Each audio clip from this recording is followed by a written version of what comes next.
അവിടെയാണ് നമ്മൾ ഈ ഒരുക്കം എന്ന് പറഞ്ഞാൽ. റസൂൽ ഞാൻ നിങ്ങൾക്ക് ചെറിയൊരു ഉദാഹരണം പറഞ്ഞ, നബി സല്ലല്ലാഹു അലൈഹി വസല്ലമയുടെ വീട്ടിൽ ജിബ്രീൽ വരാമെന്ന് പറഞ്ഞ സമയത്ത് വന്നില്ല. നമ്മൾ ഒരുങ്ങാണ്, മടക്കയാത്ര എന്ന് പറഞ്ഞ മരണത്തിന് ഒരുങ്ങാണ്. നബി സല്ലല്ലാഹു അലൈഹി വസല്ലമ വീട്ടിൽ ജിബ്രീൽ ഇന്ന സമയത്ത് വരാൻ അറിയിച്ചിരുന്നു നബിയോട്, പക്ഷെ വന്നില്ല. അപ്പൊ നബി സല്ലല്ലാഹു അലൈഹി വസല്ലം ആയിഷ ബീവിയോട് പറഞ്ഞു, ആയിഷ, എന്തോ പ്രശ്നം നമ്മുടെ വീട്ടിലുണ്ട്, ജിബ്രീൽ വരാമെന്ന് പറഞ്ഞ സമയത്ത് വരാതിരിക്കൂല, നമ്മുടെ വീട്ടിൽ എന്തോ പ്രശ്നമുണ്ട്. അങ്ങനെ വീട് പരിശോധിച്ചു. ഈത്തപ്പന ഓല കൊണ്ട് മറച്ചുണ്ടാക്കിയ വീടാണ്.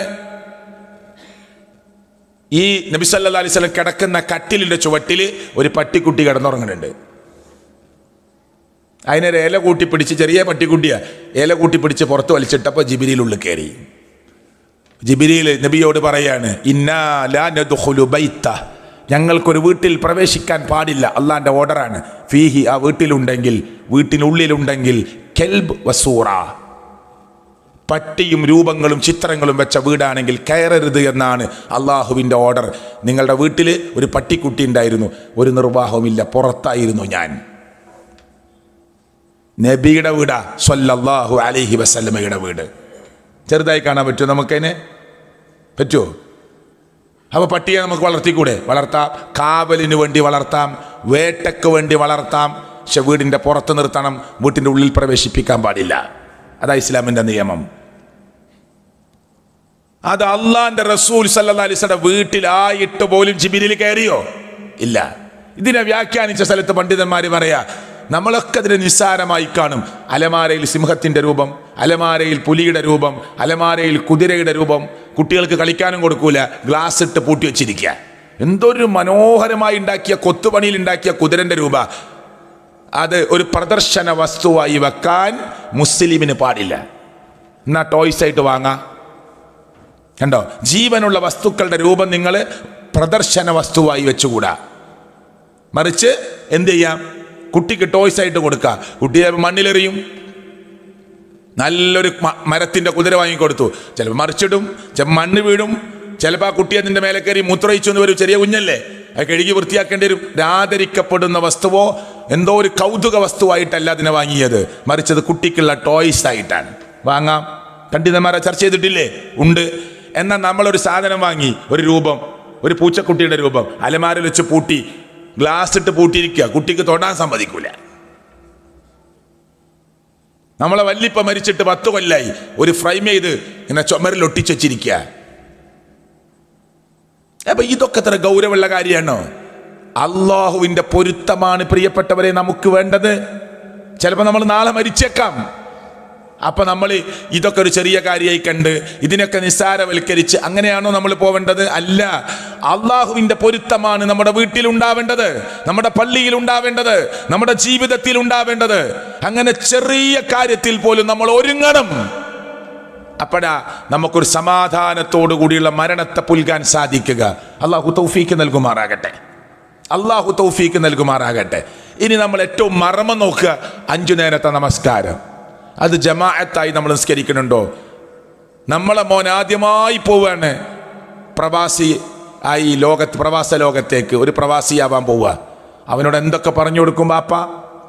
പരിചയമുള്ള ഉപ്പ, പരിചയമുള്ള ജ്യേഷ്ഠൻ, എയർപോർട്ടിൽ ശ്രദ്ധിക്കേണ്ടത്, അവിടെ വന്നിട്ട് ശ്രദ്ധിക്കേണ്ടത്, എല്ലാം പറഞ്ഞു കൊടുക്കാൻ റെഡിയാ ഇല്ലേ? കാരണം അവൻ ആദ്യമായിട്ട് പോവാണ്. ഓനൊരു ഗൾഫ് യാത്ര ആദ്യമായിട്ട് നടത്തുകയാണ്. അതുകൊണ്ട് വാപ്പ പറയും, മോനെ, വാപ്പാന്റെ പരിചയം കൊണ്ട് പറയാ, എക്സ്പീരിയൻസ് കൊണ്ട് പറയാണ്. അങ്ങനെയാണല്ലോ നമ്മുടെ എക്സ്പീരിയൻസ് വലിയൊരു വിദ്യാഭ്യാസ. ചിലപ്പോൾ ഇന്ന് പഠിച്ചിറങ്ങിയ ഡോക്ടറെക്കാൾ ചിലപ്പോൾ മരുന്നിനെ കുറിച്ച് അറിയും കമ്പൗണ്ടർക്ക്. അതൊരു എക്സ്പീരിയൻസ് ആണ്. An old compounder is better than A new doctor എന്ന് ചൊല്ലുണ്ട്. ഒരു പുതിയ ഡോക്ടറെക്കാൾ നല്ലത് പഴയ കമ്പൗണ്ടറാണ്. എന്താ പറയുക? അങ്ങനെ ചൊല്ലുണ്ടാകാൻ കാരണം എന്താ? എക്സ്പീരിയൻസിന് മനുഷ്യർ വലിയ വില കൊടുക്കുന്നുണ്ട്. അതുകൊണ്ട് നമ്മൾ പറഞ്ഞു കൊടുക്കും. എന്താ പറഞ്ഞു കൊടുക്കുക? ഞാൻ എൻ്റെ പരിചയത്തിൽ പറയാണ്, എൻ്റെ അനുഭവത്തിൽ പറയാണ്. ഞാൻ ചോദിക്കട്ടെ പ്രിയപ്പെട്ടവരെ, നമ്മൾ 5 നേരത്തെ നമസ്കാരം ഇന്ന് നമ്മൾ മരണപ്പെട്ടാൽ നമ്മുടെ 5 നേരത്തെ നമസ്കാരത്തിൻ്റെ കിറ്റ് നമ്മുടെ കൂടെ റെഡിയാണോ? പാസ്പോർട്ട് റെഡിയാണോ പോവാൻ? പേപ്പർ എവിടെ? മൊബൈലിൽ മതി, ലോകം മാറിയല്ലോ. ആ ടിക്കറ്റ് മൊബൈലിൽ മതി, നമ്മുടെ വിസ പേപ്പർ മൊബൈലിൽ മതി. ആ ശരി, മൊബൈൽ റെഡിയാണോ? ഇന്ന് മടക്കയാത്ര എന്ന് പറയുന്ന മരണം നമ്മളെ വിളിച്ചാൽ ഇന്ന് രാത്രി നമ്മളെ റബ്ബ് തിരിച്ചു വിളിക്കാനാണ് മലക്കുൽ മൗത്തിനോട് അള്ളാഹു സമയം കൊടുത്തതെങ്കിൽ ശിഹാബ് അടക്കര എന്ന് പറയുന്നവന്റെ മരണം ഇന്ന് രാത്രി 8 മണിക്കാണ് എന്ന് മലക്കുൽ മൗത്തിന് ഡേറ്റ് കൊടുത്തിട്ടുണ്ടെങ്കിൽ അത് 7:59 പിടിക്കൂല, 8 ആവൂല, കറക്റ്റ് 8 മണിക്ക് പിടിക്കും. അള്ളാഹു നമുക്ക് ദീർഘായുസ് നൽകുമാറാകട്ടെ. ആ മരണത്തിന് 5 നേരത്തെ നമസ്കാരത്തിന്റെ പാക്കേജ് റെഡിയാണോ നമ്മളെ കയ്യിൽ? നമ്മുടെ ജമാഅത്ത് കാരണമില്ലാതെ പോയിട്ടുണ്ടോ? വെറുതെ തട്ടിമുട്ടി വർത്തമാനം പറഞ്ഞിട്ട് നമ്മുടെ ജമാഅത്ത് പോയോ? ചോദിച്ചു നോക്ക്. നമ്മളോട് ചോദിക്കണം.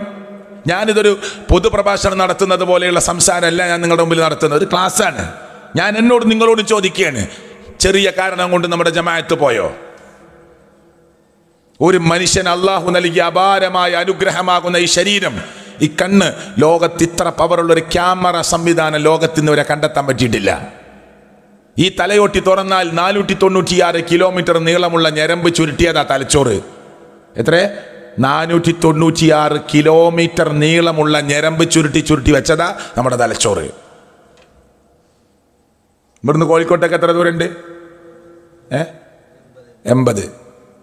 ഒരൊറ്റ മനുഷ്യന്റെ തലച്ചോറ് ഇത്രയുള്ളൂ. അത് നിവർത്തിയാൽ ഇവിടുന്ന് കോഴിക്കോട്ട് പോയി തിരിച്ചു വരുമ്പോൾ 160 ആവുള്ളൂ. ഒരൊറ്റ മനുഷ്യന്റെ തലച്ചോറിന്റെ ഞരമ്പിന്റെ നീളം 496 കിലോമീറ്ററാ. വെറുതെ തന്നതാ അല്ലാ. നല്ല പവറായ ഒരു തലയോട്ടി കൊണ്ട് അതിനെ സംരക്ഷിച്ചു വച്ചിരിക്കുക. എൻ്റെ ഭാര്യൻ്റെ ഉമ്മ ട്യൂമർ വന്നിട്ട് ഹോസ്പിറ്റലിൽ കൊണ്ടുപോയിട്ട് സർജറി ചെയ്തു. തലയോട്ടിൻ്റെ അവിടുത്തെ ഒരു പീസ് എടുത്തു. ഈ ആപ്പിളിൻ്റെ വലിപ്പത്തിലൊരു മുട പുറത്തെടുക്കണം. എടുത്തു. 1.5 വർഷം മുമ്പ്. ഇന്ന് ഉമ്മണ്ട്. അള്ളാഹു ദീർഘായുസ് നൽകുമാറാകട്ടെ. എന്നിട്ട് ഡോക്ടർ പറഞ്ഞു, ഇനി ആ തലയോട്ടിയുടെ കഷ്ണം അവിടെ ഫിറ്റ് ചെയ്യാൻ പറ്റൂല. ഇപ്പോൾ 3 മാസം കഴിയണം. തലയോട്ടിമെന്ന് ഒരു പീസ് എടുത്തു. ഇനി അതവിടെ ഫിറ്റ് ചെയ്യാൻ പറ്റൂല, 3 മാസം കഴിയണം. അത് ഒരു മെഷീനറിയിലും സൂക്ഷിക്കാൻ പറ്റൂല. അതേ രക്തമോടുന്ന ശരീരത്തിൽ വയറിനുള്ളിൽ ഒളിപ്പിക്കണം, അല്ലെങ്കിൽ കാലിൻ്റെ തുട കീറി കാലിൻ്റെ തുടയിൽ ഒളിപ്പിക്കണം. വേറെ എവിടെയും പാത്തു വെച്ചാൽ കെടുന്നു. അങ്ങനെ ഉമ്മാൻ്റെ കാല് കീറി അവിടെ വെച്ചു. ഉമ്മാനോട് നമ്മൾ രോഗത്തിൻ്റെ അവസ്ഥയൊന്നും പറഞ്ഞിട്ടില്ല. ഉമ്മ സർജറി എല്ലാം കഴിഞ്ഞ് ഡിസ്ചാർജ് ചെയ്ത് ഹോസ്പിറ്റലിൽ നിന്ന് പോകുമ്പോൾ നമ്മളോട് ചോദിച്ചു, നിങ്ങൾ എൻ്റെ തലക്കെന്തോ പ്രശ്നമുണ്ട് എന്നാട്ടാ കൊണ്ടുവന്നത്, എൻ്റെ കാലെന്താ അങ്ങനെ വീർത്തിരിക്കണത്? അതങ്ങനെ എങ്ങനെയെന്നൊക്കെ പറഞ്ഞു കൊണ്ടുപോയി. 3 മാസം കഴിഞ്ഞപ്പോൾ തല ഇങ്ങനെ കുഴിഞ്ഞു വന്നു. അപ്പോൾ വീണ്ടും കൊണ്ടുവന്നു. കാലിൻ്റെ തൊട കീറി ആ കഷ്ണം എടുത്ത് തല വീണ്ടും റെഡിയാക്കി അവിടെ ഫിറ്റ് ചെയ്തു. ഇപ്പം 1.5 വർഷമായി. 1.5 വർഷമായി. ഡോക്ടർമാർ ആ സർജറിക്ക് മുമ്പ് പറഞ്ഞു, ഞങ്ങൾ പഠിച്ച മെഡിക്കൽ സയൻസ് അനുസരിച്ച് ഒരു 3 ദിവസത്തിൽ കൂടുതൽ ജീവിക്കൂല എന്ന്. അത്ര സ്റ്റേജ് എത്തിയിട്ടുണ്ട്. പക്ഷേ 1.5 വർഷമായി ആരോഗ്യത്തോടു കൂടി അങ്ങോട്ടും ഇങ്ങോട്ടും ഓടി നടക്കുന്നുണ്ട്. അള്ളാഹു ദീർഘായുസ് കൊടുക്കുമാറാകട്ടെ. ഞാൻ പറയുന്നത്, നിങ്ങളെ ഡോക്ടർ, ഈ സദസ്സിലിപ്പോൾ ഡോക്ടർമാരുണ്ടാകാം, ഒന്ന് ഇരുന്നോക്ക് ഡോക്ടർമാരോട്. നമ്മുടെ തൊടയിൽ കുറച്ച് ഞരമ്പുകളൊക്കെ എക്സ്ട്രാ കൊടുത്തിട്ടുണ്ടല്ല, സ്റ്റെപ്പിനായിട്ട്, ആവശ്യമുണ്ടെങ്കിൽ മുറിച്ചെടുക്കാൻ. അല്ലേ? എന്ത് നന്ദി കാണിച്ചു അള്ളാഹുവിനോട്.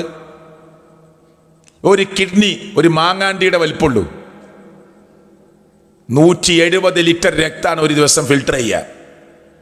17 ബക്കറ്റ് രക്തം. സാധാരണ നമ്മൾ പുറത്തൊക്കെ കാണുന്ന ബക്കറ്റ് 10 ലിറ്ററിൻ്റെ ബക്കറ്റാ. അങ്ങനത്തെ 17 ബക്കറ്റ് രക്തമാണ് ഒരു ദിവസം നമ്മുടെ കിഡ്നി ഫിൽട്ടർ ചെയ്യണത്. എത്ര കിഡ്നി രോഗികളാണ്. അള്ളാഹു ആശ്വാസം കൊടുക്കുമാറാകട്ടെ. ആ അർത്ഥത്തിലുള്ള രോഗങ്ങളിൽ നിന്ന് അള്ളാഹു നമ്മെ രക്ഷപ്പെടുത്തി അനുഗ്രഹിക്കുമാറാകട്ടെ. ഒരു കിഡ്നി പോയാൽ എത്ര പൈസ വേണം, എത്ര വേദന അനുഭവിക്കണം, എത്ര മാനസികമായ പ്രയാസം അനുഭവിക്കണം, എത്ര ആളുകളുടെ ഉറക്കമൊഴിക്കണം. ഇപ്പം അതിൻ്റെ വില അറിയോ? അത് നേരെ വർക്ക് ചെയ്യുമ്പോൾ, നേരെ പ്രവർത്തിച്ചുകൊണ്ടിരിക്കുമ്പോൾ അതിൻ്റെ വില മനസ്സിലാണുണ്ടോ? കുറച്ചുകൂടി താഴെ ഇറങ്ങി ആമാശയം, വെജ് ആൻഡ് നോൺ വെജ് 8 മണിക്കൂർ വേണം ദഹിക്കാൻ. നമ്മൾ കഴിച്ച ഭക്ഷണം ദഹിക്കാൻ 8 മണിക്കൂർ വേണം. അത് അരച്ച് പൊടിച്ച് വേസ്റ്റുകളൊക്കെ വേർതിരിച്ച് ക്ലിയർ ചെയ്യാൻ 8 മണിക്കൂർ വേണം. അതുകൊണ്ടാണ് നേരത്തെ ഭക്ഷണം കഴിക്കണം എന്ന് പറയുന്നത്. മഗ്രിബ് കഴിഞ്ഞാൽ ഭക്ഷണം കഴിക്കണം, കിടക്കാൻ നേരത്തെ ഭക്ഷണം കഴിക്കരുത്. ആ മഗ്രിബിന് 7 മണിക്കൊക്കെ ഭക്ഷണം കഴിച്ചാൽ 8, 9, 10, 11, 12, 1, 2, 3 മണിയാകുമ്പോഴേക്ക് ആമാശയത്തിൻ്റെ എല്ലാ പണിയും കഴിഞ്ഞ് ആമാശയത്തിനൊന്ന് റെസ്റ്റ് എടുക്കുക. ഇത് തട്ടുകടയിൽ കയറി 11 മണിക്കാ തിന്നുക, 12 മണിക്കാ ഉറങ്ങുക. നമ്മൾ രാവിലെ എണീക്കുമ്പോഴും ആമാശയത്തിൻ്റെ പണി കഴിഞ്ഞിട്ടില്ല. അപ്പോഴേക്ക് അടുത്തത് കയറ്റും. ആമാശയം പറയും, ചങ്ങാതി ഇത് തീർന്നിനും മുമ്പ് അടുത്തത് തന്നു പറയില്ലേ. ഈ ആമാശയത്തിൻ്റെ ഈ വർക്ക് നടക്കുമ്പോൾ ഇതിൻ്റെ ഉള്ളിൽ ഇപ്പം നമ്മളിവിടെ ഇങ്ങനെ മിക്സ് വെച്ച് വർക്ക് ചെയ്യിപ്പിച്ചാൽ ഇവിടേക്കൊക്കെ തെറിക്കും. എത്ര സ്ട്രോങ് ഉള്ള അടപ്പാണെങ്കിലും കുറച്ച് കഴിയുമ്പോഴൊക്കെ അങ്ങനെ തെറിച്ച് അവിടെയും ഇവിടെ ചുമരിലെ കടയാളാവും. അതുപോലെ നമ്മൾ ആമാശയത്തിൻ്റെ ഭിത്തിയിലേക്ക് ഈ ദഹന പ്രക്രിയ നടക്കുമ്പോൾ തെറിക്കും. അപ്പോൾ അവിടെ ഓട്ട വീഴാൻ സാധ്യതയുണ്ട്. അതറിയുന്ന നമ്മെ സംവിധാനിച്ച റബ്ബ് ആമാശയത്തിൻ്റെ ഉള്ളിൽ ഒരു ബ്ലാഡർ കൊടുത്തു, ഒരു ബലൂണ് പോലെ നൈസായ ഒരു പാട കൊടുത്തു. ഫുൾ കവർ ചെയ്ത് നിൽക്കും ആ പാട. അത് 1-ാമത്തെ ദിവസം കറക്കാൻ തുടങ്ങും, 2-ാമത്തെ ദിവസം ആകുമ്പോഴേക്ക് അത് മുഷിയാൻ തുടങ്ങും, 3-ാമത്തെ ദിവസം അല്ല അതിനെങ്ങനെ കരിച്ചിട്ട് നമ്മളെ വേസ്റ്റ് കളയും. അപ്പോഴേക്കന്നെ പുതിയത് കൊടുക്കും. ആർക്ക്? ലോകത്തിൽ ഇന്ന് 800 കോടി മനുഷ്യന്മാരുണ്ട്. 800 കോടി മനുഷ്യന്മാരുടെയും ആമാശയത്തിൻ്റെ ഉള്ളിലെ പാട ഓരോ 3 ദിവസം കൂടുമ്പോഴും അള്ളാഹു കരിച്ച് കളഞ്ഞ് പുതിയത് കൊടുക്കും. നമ്മൾ അറിയണ്ടോ? ഒരാളിങ്ങനെ പിടിച്ചിട്ടുണ്ട്, എന്ത് ചോദിച്ചു, എൻ്റെ പാട മാറുകയാണ്. നമ്മൾ അറിയുന്നുണ്ടോ? നമ്മളാരെങ്കിലും ചർച്ച ചെയ്യുന്നുണ്ടോ? ഓരോ 3 ദിവസം കൂടുമ്പോഴും നമ്മുടെ ആമാശയത്തിൻ്റെ ഉള്ളിൽ പുതിയ ബ്ലാഡർ കൊടുക്കുന്നു. അല്ല, പഴയതിനെ കരിച്ചു കളയുന്നു. 4 ദിവസം മലമൂത്രം പുറത്തോണില്ല, തൊട്ടടുത്ത ഹോസ്പിറ്റലിൽ കൊണ്ടുപോയി പ്രിയപ്പെട്ടവരെ അവിടെ കിടന്നു, കൃത്രിമമായി മലമൂത്രമൊക്കെ പുറത്തെടുത്തു. തിരിച്ചു പോരുമ്പോൾ ചിരിച്ചാൽ പോരാ, 10,000 ബില്ലടക്കണം. 4 ദിവസം മലവും മൂത്രവും പോരാത്തതിന് 1000-ഓ 10,000-ഓ ബില്ലടക്കണം. 60 വയസ്സുള്ളവർ ഈ കൂട്ടത്തിലില്ലേ? 50 ഉള്ളവരില്ലേ? 60ന്റെ മുകളിലുള്ളവരില്ലേ? 40 ഉള്ളവരില്ലേ? 30 ഉള്ളവരില്ലേ? ഈ 30 കൊല്ലം, 40 കൊല്ലം, 50 കൊല്ലം, 60 കൊല്ലം, 65 കൊല്ലമൊക്കെ ഈ ദഹന പ്രക്രിയ ഭംഗിയായി നടന്ന് മലവും മൂത്രവും പുറത്തു കളഞ്ഞതിന് എവിടെയാണ് നമ്മൾ ബില്ലടച്ചത്? അള്ളാഹു തന്നെ ഈ സംവിധാനം ഉപയോഗിച്ച് അല്ലേ, എന്തൊരാശ്വാസമാണ്. വേസ്റ്റൊക്കെ പുറത്തു പോകുമ്പോൾ ചില പമ്പിലെ ടോയ്ലറ്റിന് കൊടുത്തിരിക്കുന്ന പേരെന്നെ സുഗന്ധ. ശ്രദ്ധിച്ചിട്ടില്ല നിങ്ങള്? പുതിയ പമ്പിലൊക്കെ വരുന്ന ടോയ്ലറ്റിന്റെ പേരെന്നെ സുഖം. അവിടുന്ന് ഇറങ്ങുമ്പോൾ ഒരു സുഖാണ്. അതാണ് ആ പേര്. അത് വെറുതെ കൊടുത്തതല്ല, അതൊരാശ്വാസാണ്. അതിങ്ങനെ എട്ടങ്ങാറായി പ്രയാസപ്പെട്ട് നിന്നിട്ട് ഒരു സംവിധാനം കിട്ടാതിരിക്കുമ്പോൾ ഒരു ബുദ്ധിമുട്ട് ആലോചിച്ച് നോക്ക്. ഒരു ടോയ്ലറ്റ് കാണുന്നില്ല, എന്നാൽ ഇത് പുറത്ത് കളയാനുള്ള സമയം അധികരിച്ചിട്ടുണ്ട്. അപ്പൊ കിട്ടുന്ന ഒരു ബുദ്ധിമുട്ട് ആലോചിച്ച് നോക്ക്. അത് സമാധാനത്തിലൊന്ന് പുറത്ത് കളയാൻ പറ്റി വൃത്തിയായി പുറത്തിറങ്ങുമ്പോൾ കിട്ടുന്ന സുഖം ആലോചിച്ച് നോക്ക്. ഇതിനെവിടെയാണ് നമ്മൾ ബില്ലടച്ചത്? നമ്മുടെ വാപ്പാക്ക് 65 വയസ്സായി, 70 വയസ്സായി, നല്ല ഉഷാറായിട്ട് ജീവിക്കായിരുന്നു. പെട്ടെന്ന് ഇന്നലെ ഒരു ശ്വാസം മുട്ടൽ, ഹോസ്പിറ്റലിൽ കൊണ്ടുപോയി. പൈസ എത്ര ചെലവാകുന്നത്? ICUയിലേക്ക് എത്ര മരുന്നാ ചോദിച്ചു വാങ്ങണത്? അപ്പുറത്തെ റൂമിന് എത്ര പൈസ? നേഴ്സ് വന്നു പോയതിന്, ഡോക്ടർ വന്നതിന്, അവിടെ വന്നിട്ട് സുഖമില്ലെന്ന് ചോദിച്ചതിനൊക്കെ പൈസ ഉണ്ട്. വെറുതെ ചോദിക്കില്ല കേട്ടോ. അവിടെ വന്നിട്ട് ചിരിച്ചിട്ട് നമ്മൾ ചോദിക്കും, സുഖമുണ്ടോ, ഇപ്പം എങ്ങനെ ഉണ്ട്, അതിനൊക്കെ ബില്ലിറുന്നുണ്ട്. ഇതിൽ വെറുതെ വന്നിട്ട് ഇങ്ങനെ ചോദിക്കില്ല. ചിന്തിക്കുന്നുണ്ടോ? നമ്മൾ ആലോചിക്കുന്നുണ്ടോ? ആ ശ്വാസം, അതിന്റെ പ്രക്രിയ ഭംഗിയായി ശ്വസന പ്രക്രിയ 60 കൊല്ലം, 65 കൊല്ലം, 70 കൊല്ലം നടത്തി തന്നതിന് എവിടെയാണ് നമ്മൾ നന്ദി കാണിച്ചത്? നമ്മളെ മൊബൈൽ റീചാർജ് ചെയ്യണ പോലെ 4 ദിവസം ശ്വാസം കിട്ടാനുള്ള റീചാർജിങ്, അത് കഴിഞ്ഞാൽ വീണ്ടും റീചാർജിങ്, അങ്ങനെ ഒരു സംവിധാനം അള്ള വെച്ചിരുന്നെങ്കിലോ? ചിന്തിക്കുന്നുണ്ടോ? ആലോചിക്കുന്നുണ്ടോ? ഞാനൊരു ഉദാഹരണം ചോദിച്ചതാണ്. എത്ര നന്ദി കാണിക്കണം അള്ളാഹുവിനോട്. എന്നിട്ട് നമ്മൾ അള്ളാഹുവിന്റെ മുമ്പിൽ നന്ദിയുള്ള ഒരടിമയായി ലോകരക്ഷിതാവായ റബ്ബിന്റെ കൽപ്പനകൾക്ക് അനുസൃതമായി ജീവിച്ച്, അതിനർത്ഥം ഇവിടെ ആസ്വദിക്കാൻ പാടില്ല എന്നല്ല. ഇവിടെ ആസ്വദിക്കാം, ആനന്ദിക്കാം, ആഹ്ലാദിക്കാം. അള്ളാഹു വെച്ച ലിമിറ്റിന്റെ വൃത്തത്തിനുള്ളിൽ നിന്നുകൊണ്ട് നമുക്ക് ആസ്വദിക്കാം, ഒരു തർക്കമില്ല. പക്ഷെ അള്ളാനെ മറക്കരുത്, അള്ളാനെ മറക്കരുത്. ഒരു ചെറിയ തെറ്റിനെ പോലും നമ്മൾ നിസ്സാരമായി കാണരുത്. കുട്ടികളുടെ മുടി ക്രോപ്പ് ചെയ്യാൻ പാടില്ല, ഹറാമാന്ന് റസൂൽ പറഞ്ഞു സല്ലല്ലാഹു അലൈഹി വസല്ലം. എന്താ ക്രോപ്പ് ചെയ്യാൻ പറഞ്ഞാൽ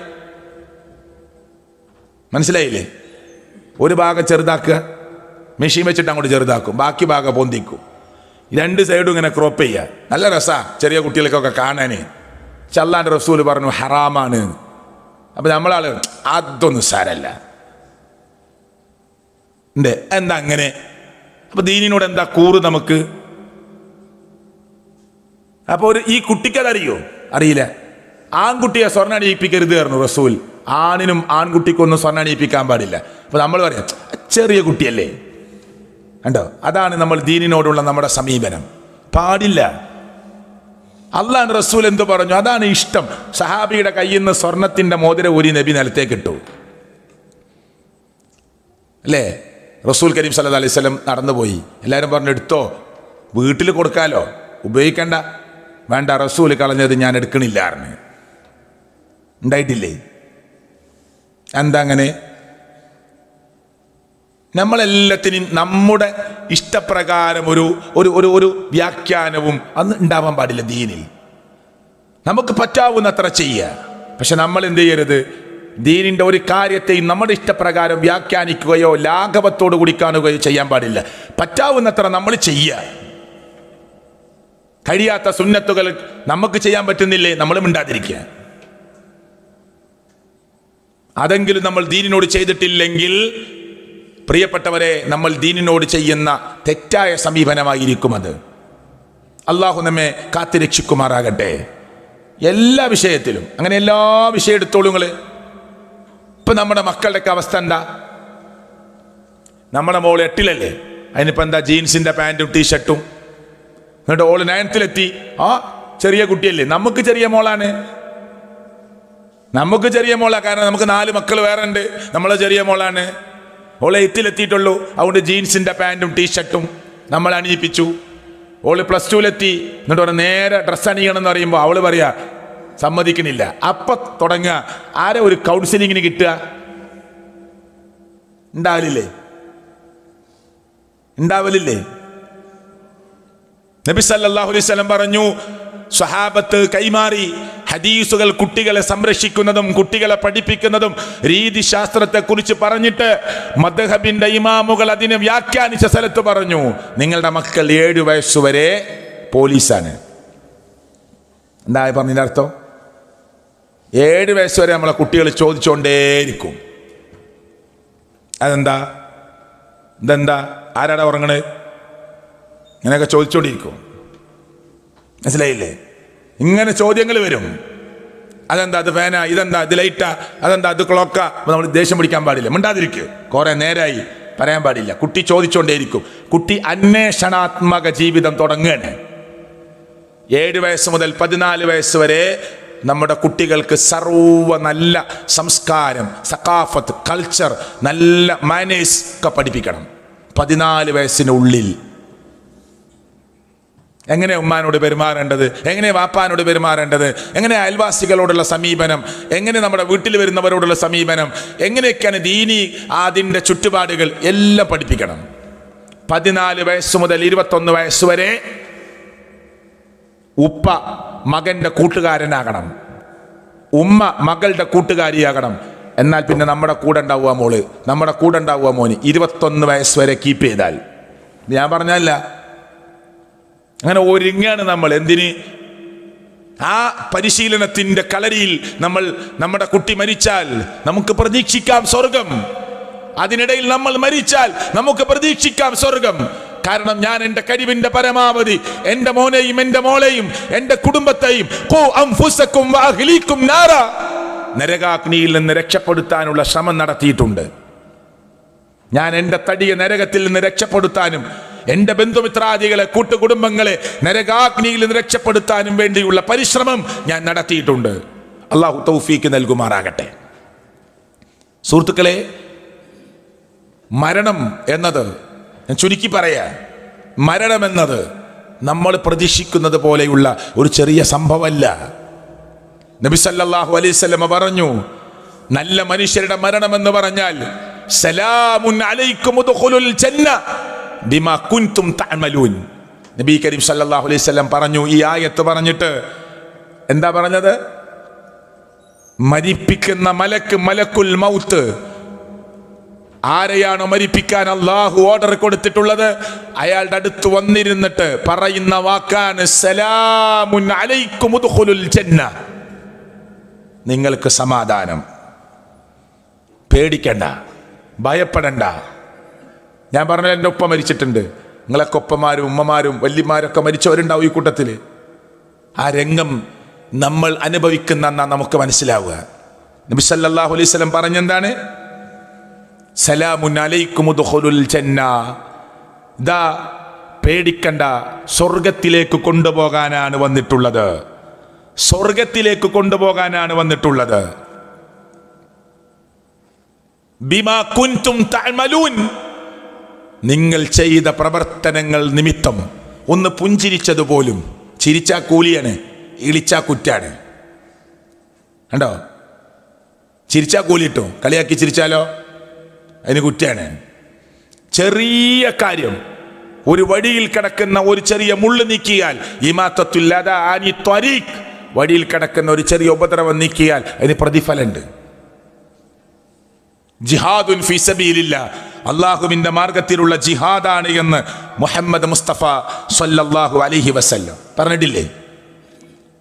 അപ്പൊ നമ്മുടെ മരണം, മലക്കുൽ മൗത്തും കൂട്ടാളികളായ മറ്റു മലായിക്കത്തുകളും വന്ന് നമ്മുടെ റൂഹ് പിടിക്കുമ്പോൾ, ഷിഹാബെ, അബൂബക്കറെ, ഉസ്മാനെ, സുലൈമാനെ, ഇസ്മായിലെ, മുഹമ്മദ്, അഹ്മദ്, ഖദീജ, ഫാത്തിമ, മൈമുന, സലാമുൻ അലൈക്കും, പേടിക്കണ്ട കേട്ടോ, സമാധാനത്തിൽ റൂഹ് പിടിക്കുകയാണ്, നിങ്ങളെ സ്വർഗത്തിലേക്ക് കൊണ്ടുപോവാണ്.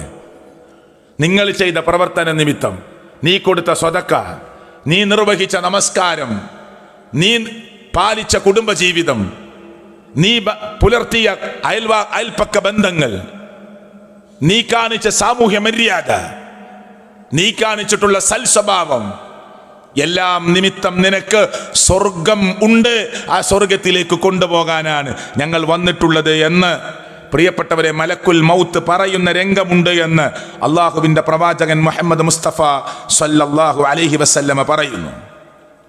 എന്നാൽ ചീത്ത മരണമാണ് നടക്കുന്നതെങ്കിലോ? ചുരുക്കിയാണ് പറയുന്നത്. എങ്ങനെ ചീത്ത മരണത്തെക്കുറിച്ച് പണ്ഡിതന്മാർ വിശദീകരിച്ചത്? ഒരു നനഞ്ഞ പുതപ്പ്, ഒരു നനഞ്ഞ തുണി, അത് മുള്ളുവേലിയിൽ ആറിയിട്ടു, വെള്ളമിങ്ങനെ ഒറ്റിക്കൊണ്ടിരിക്കുക, മുള്ളുവേലിയിൽ ആറിയിട്ട ഒരു കനമുള്ള നനഞ്ഞ പുതപ്പ് സൈഡിലേക്ക് ഇങ്ങനെ വലിച്ചാൽ ആ പുതപ്പ് കീറി വരുന്നത് പോലെ റൂഹ് ഉള്ളിലേക്ക് ഇങ്ങനെ വലിയും. അഖ്രിജൂ അൻഫുസക്കും, എടുക്കടോ റൂഹ് പുറത്തേക്ക്, ആക്രോശിക്കും മലക്കുകൾ. ഇതൊന്നും ഞാൻ പറയല്ല, ഖുർആൻ പറഞ്ഞതാ. അഖ്രിജൂ അൻഫുസക്കും, എടുക്കടോ റൂഹ് പുറത്തേക്ക്. എന്നിട്ടോ മുഖത്തിങ്ങനെ അടിക്കും. ചിലപ്പോൾ ബാപ്പി ഉമ്മി ഒരു കട്ടില്ല കിടന്നത്, ഉമ്മ അടി കിട്ടിയിട്ടായിരിക്കും മരിച്ചിട്ടുണ്ടാവുക. അള്ളാഹു നമ്മുടെ ഉമ്മമാർക്ക് നല്ല മരണം പ്രദാനം ചെയ്യുമാറാകട്ടെ. വാപ്പ അറിയോ അടിയിട്ടിയത്? ഇല്ല. വാപ്പ ചിലപ്പോൾ മലായിക്കത്തുകളുടെ അടി കിട്ടിയിട്ടായിരിക്കും മരിച്ചത്. പക്ഷെ ഉമ്മക്കറിയോ, ഒരേ കട്ടിലിൽ കിടക്കുന്ന ഒരാൾ മരിക്കുമ്പോൾ തൊട്ടടുത്താക്ക് പോലും മനസ്സിലാവുന്നില്ല. ഖുർആൻ പറയാ, വലൗ തറാ ഇദ് യതവഫല്ലദീന കഫറുൽ മലായികതു യദ്രിബൂന വുജൂഹും വഅദ്ബാറഹും വദൂഖു അദാബൽ ഹരീഖ്. മുഖത്തടിക്കും. യദ്രിബൂന, ഒരു മലക്കല്ല, മലക്കുൽ മൗത്തിനാണ് ഡ്യൂട്ടി, ഉത്തരവാദിത്വം. കൂടെ വേറെ മലക്കുകൾ ഉണ്ടാവും. എന്നിട്ട് യദ്രിബൂന വുജൂഹും, അവരുടെ മുഖങ്ങളിൽ മലായികത്തുകൾ ആഞ്ഞടിക്കും. ഇതൊന്നും കഥയല്ല, ഖുർആന്റെ ആയത്താ. വഅദ്ബാറഹും, മുതുകിലടിക്കും. എന്നിട്ട് പറയും ദൂഖു അദാബൽ ഹരീഖ്, വേദനാജനകമായ ശിക്ഷ ആസ്വദിച്ചോ എന്ന് പറയും. നമ്മൾ ഒരാൾ മുഖത്തിങ്ങനെ ശക്തമായി അടിച്ചിട്ട് എങ്ങനെയുണ്ട് എന്ന് ചോദിച്ചാൽ എത്ര ദുർബലനാണെങ്കിലും തിരിച്ചടിക്കാൻ നോക്കൂലേ? ഞാൻ പറയുന്നത് നിങ്ങൾക്ക് മനസ്സിലാണില്ലേ? നമ്മളെ ഒരാൾ മുഖത്തങ്ങോട്ട് അടിച്ചിട്ട് നമ്മോട് ചോദിക്കുക എങ്ങനെ ഉണ്ടടാ എന്ന് ചോദിച്ചാൽ എന്തായിരിക്കും അവസ്ഥ? മലക്കുൽ മൗത്ത് മരിപ്പിക്കുന്ന സമയത്ത് മുഖത്തടിച്ചിട്ട് മുതുകിൽ അടിച്ചിട്ട് പറയാണ് ആസ്വദിച്ചൂത, ആസ്വദിക്കടോ. ദുഖു അദാബൽ ഹരീഖ്, വേദനാജനകമായ ശിക്ഷ ആസ്വദിക്ക്.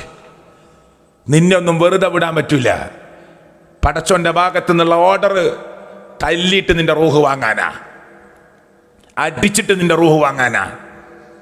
ഇനി നന്നാവാനുള്ള സമയമല്ല.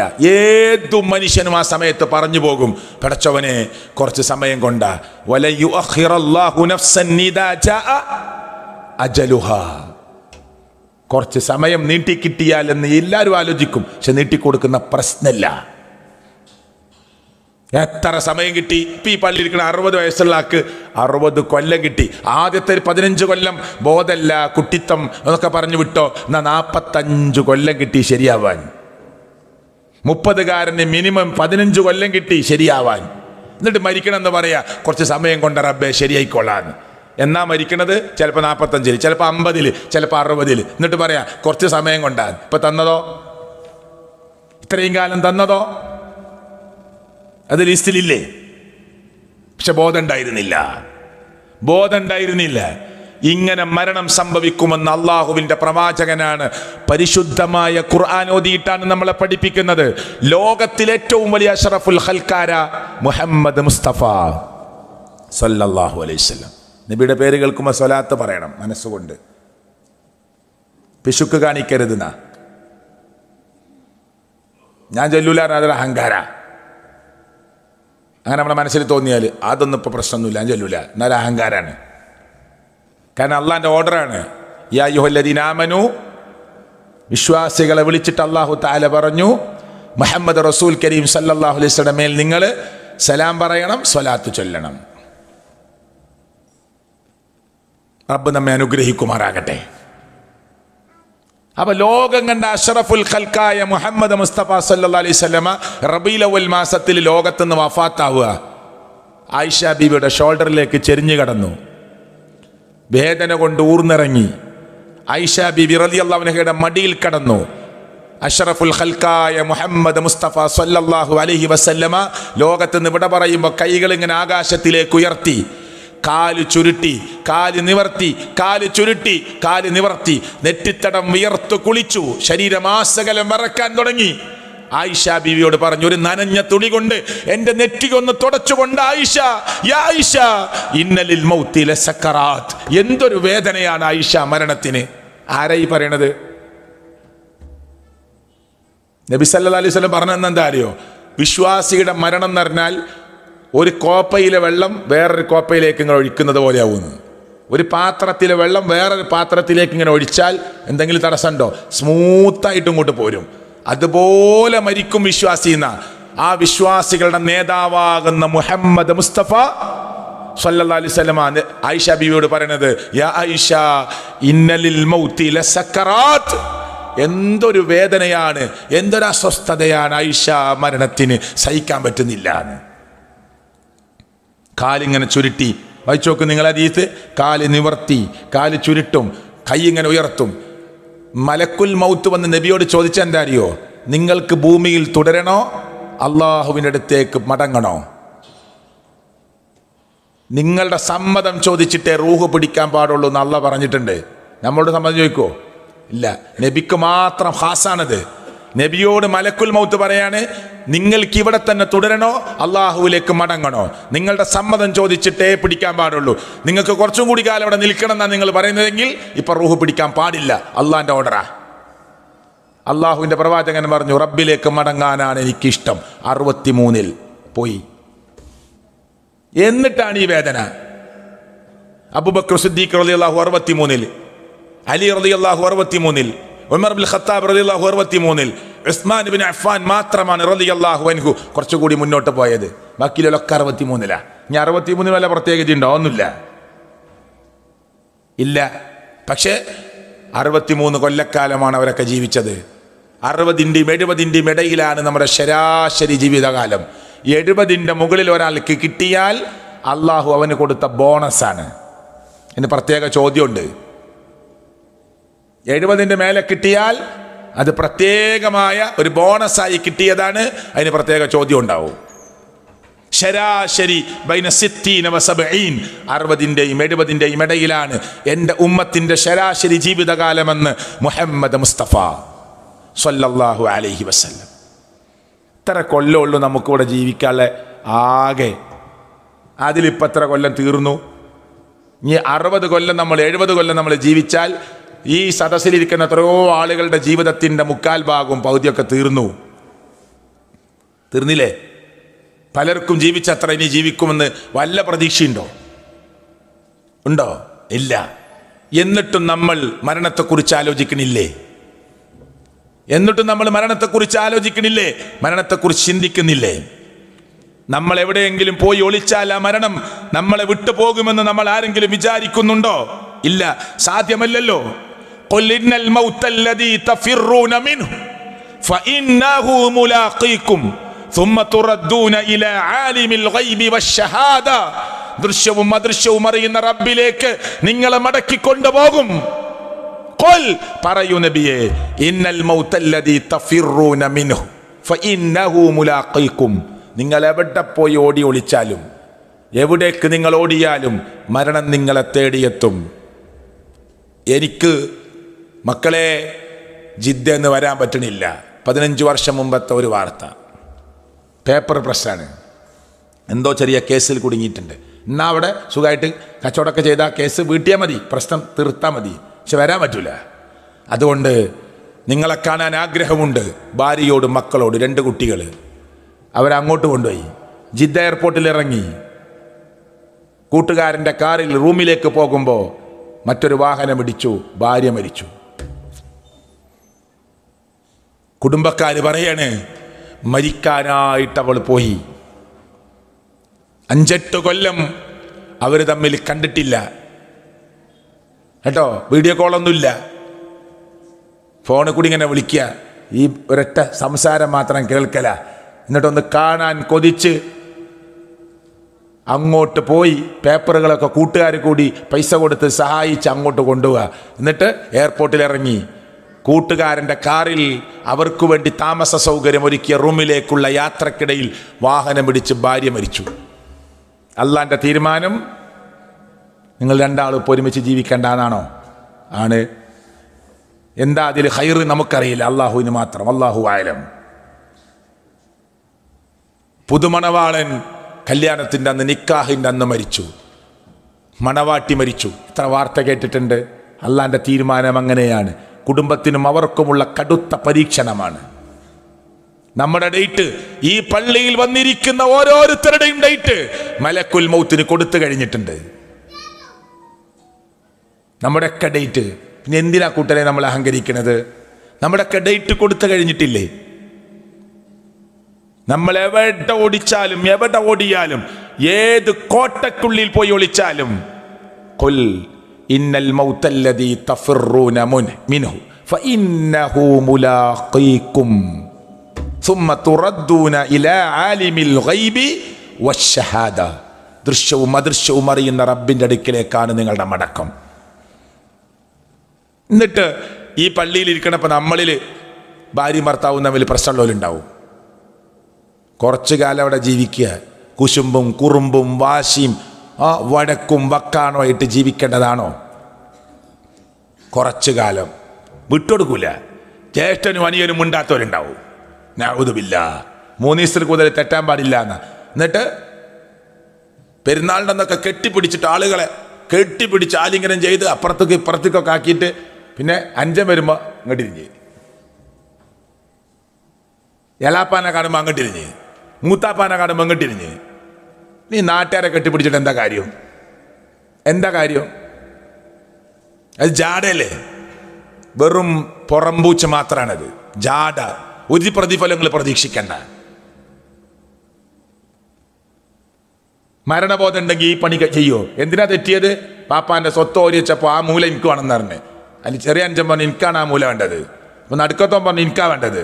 എന്നാ പിന്നെ നറുക്കിടാറിന് മധ്യസ്ഥന്മാര് അങ്ങനെ നറുക്കിട്ട് കിട്ടിയപ്പോൾ പിന്നെ പോര് എനിക്ക് കിട്ടേണ്ടതായിരുന്നു എന്ന്. അത്രേ ഉള്ളൂ. അതിനപ്പം തെറ്റിക്കുന്നത്. അതിന് തെറ്റിയതാ. ഇവർക്ക് സ്ഥലം കിട്ടിയിട്ടില്ല. ഉണ്ട്, ഇവന് കിട്ടിയ പോലെ കിട്ടിയിട്ടുണ്ട്. അതേ മൂല്യമുള്ള സ്ഥലം ഇവനും കിട്ടിയിട്ടുണ്ട്. പക്ഷെ ആ മൂല കിട്ടിയില്ല. അത്ര മതി. അതിന് തെറ്റി.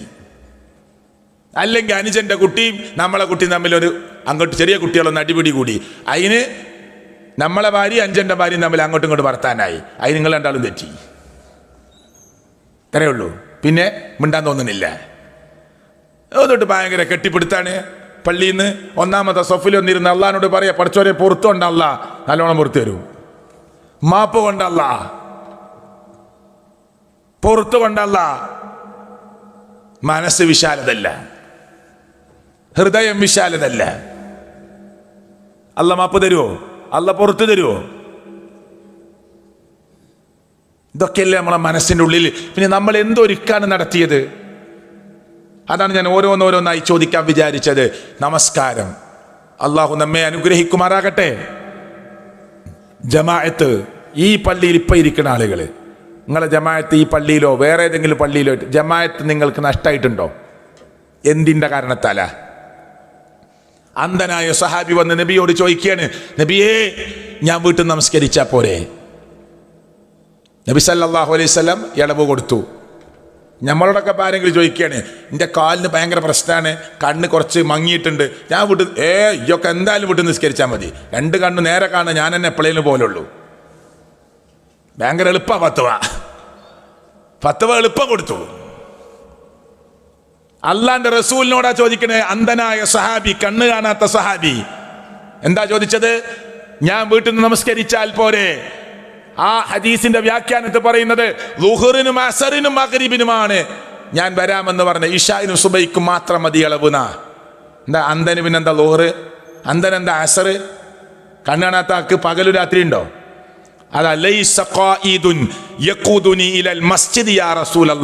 എന്നെ പള്ളിയിലേക്ക് കൊണ്ടുവരാൻ ഒരാളില്ല നബിയെ. പകൽ എൻ്റെ വീട്ടിൽ ചെറിയ കുട്ടികളുണ്ട്, അവർ കൊണ്ടുവരും. രാത്രി അവർക്ക് പേടിയാണ്. അതുകൊണ്ട് രാത്രി ഞാൻ വീട്ടിൽ നിസ്കരിച്ചാൽ പോരെ എന്നാണ് ആര് ചോദിക്കുന്നത്? അന്ധനായ സഹാബി. നബി പറഞ്ഞു മതി, കുഴപ്പമില്ല. പോയി റഖ്ഖസലഹു, ഇളവ് കൊടുത്തു. ഫലമ്മ വല്ല, ഈ ഉത്തരം കേട്ട് സഹാബി പോകുമ്പോൾ ദആഹു, നബി സല്ലല്ലാഹു അലൈഹി വസല്ലം തിരിച്ചു വിളിച്ചു. എന്നിട്ട് ചോദിച്ചു, ഹൽ തസ്മഉ നിദാ, വീട്ടിൽ ബാങ്ക് കേൾക്കോ? നഅം, കേൾക്കും നബിയെ. ഖാല ഫഅജിബ്, എന്നാ പള്ളിയിലെത്തണം. എന്നാ പള്ളിയിലെത്തണം. ആരോട്? അന്ധനായ സ്വഹാബിയോട്.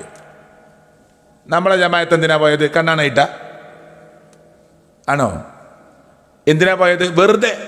വെറുതെ ആവശ്യമില്ലാതെ അങ്ങോട്ടും ഇങ്ങോട്ടും വർത്താനം പറഞ്ഞു എന്നിട്ട് എന്നിട്ട് പറയാന് കേട്ടോ അസ്തഗ്ഫിറുല്ലാഹ്, ജമാഅത്ത് പോയി. അങ്ങനെ എത്ര വട്ടം പറഞ്ഞിട്ടുണ്ട്? ആദ്യമായിട്ട് സംഭവിക്കുകയാണോ?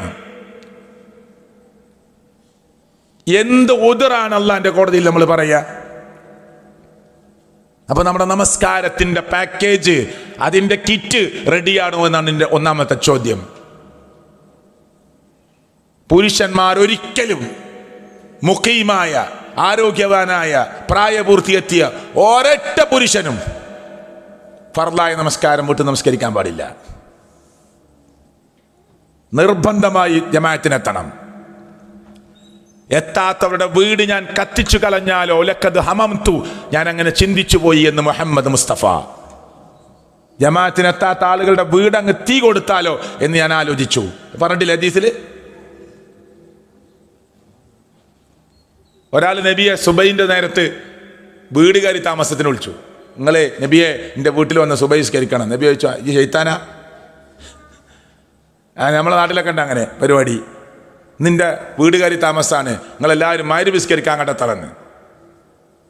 ഭയങ്കര സന്തോഷത്തിൽ ഇന്നാ പോവുകയാണ്. അവിടെ പോയി നിസ്കാരമൊക്കെ കഴിഞ്ഞ് അവിടെ ഇരുന്ന് ഭക്ഷണം കഴിച്ച് ഭയങ്കര വർത്താനാ. പാടില്ല. പറയാ സുന്നത്ത് നിസ്കരിക്കണമെങ്കിൽ വേണേ എൻ്റെ വീട്ടിൽ വരാ. ഫർള് പള്ളിയിൽ. മനസ്സിലായില്ലേ? ഫർള് പള്ളിയിലാണ്. ജമാഅത്തിന് പുരുഷനെത്തണം, സ്ത്രീക്ക് നിർബന്ധമല്ല, വേണമെങ്കിൽ വരാം. അത് കുറേ ഇളവുകളുണ്ട്. വന്നാൽ അവർക്കും കിട്ടും 27 ഇരട്ടി പ്രതിഫലം. മൈമൂന പള്ളി നിസ്കരിച്ചാൽ ഒക്കെ 27 ളുഹർ നിസ്കരിച്ച കൂലി കിട്ടും. വീട്ടിൽ നിസ്കരിച്ചാൽ ഒറ്റ ളുഹറിൻ്റെ കൂലി ഉണ്ടാവുള്ളൂ. അസർ ആയിഷ പള്ളിയിൽ ഒന്ന് നിസ്കരിച്ചു, 27 ഇരട്ടി പ്രതിഫലം കിട്ടും.